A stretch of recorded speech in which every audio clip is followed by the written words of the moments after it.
Itautunza bila kuupatia vileo, bila kuweka sigara katika mwili huu, bila kuweka bangi katika mwili huu, bila kuweka pombe katika mwili huu. Hiki ndicho Mungu anachotaka tuishi kwacho.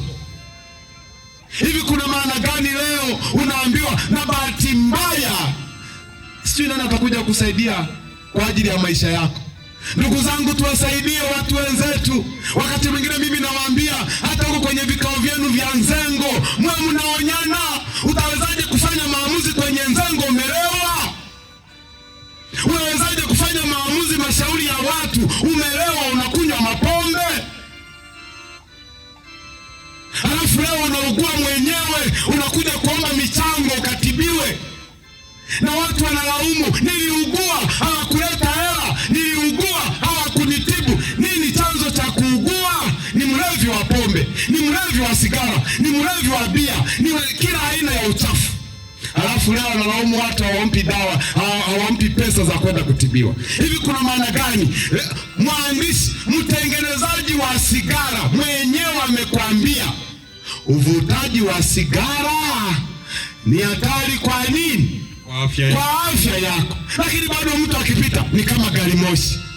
Ugoro ndio usiseme. Unataka Mungu akupe nini? Mungu akupe nini? Mungu akupe nini ikiwa mtengenezaji wa kiwandani aliamua kukusaidia kwa hilo? Kama yeye mwenyewe anakuambia kabisa uvutaji wa sigara ni hatari. Kwa nini? Kwa afya yako. Bado unavuta. Unataka jamii kusaidieje? Unataka ndugu zako wakusaidie nini? Na bahati mbaya leo kuna hadi wabibi waliotakiwa wakae na wajukuu nyumbani wawasimulie mambo ya nyuma, nao nawakuta barabarani wanaanguka kama magunia, wamelewa.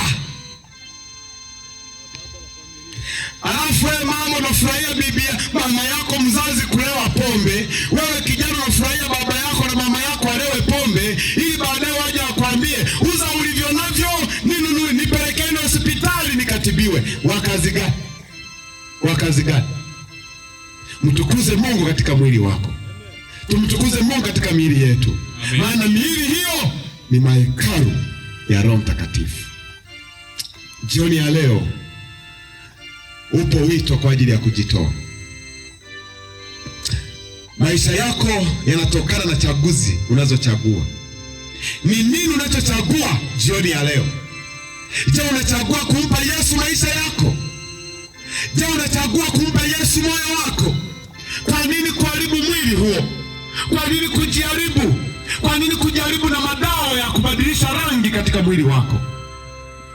Ruhusu Mungu aongoze maisha yako. Ruhusu kujikubali. Kama ulivyolelewa ukaishi ukiwa binti, hivyo hivyo ndivyo unatakiwa uishi. Chagua kuishi maisha ya thamani, maana wewe ni wa pekee.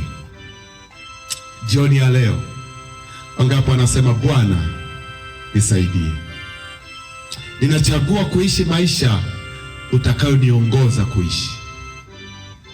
Kama ni ombi lako, hebu njooni tuombe hapa mbele. Njooni hapa mbele tuombe. Wale watu wanaosema Bwana nisaidie, niwezeshe kuishi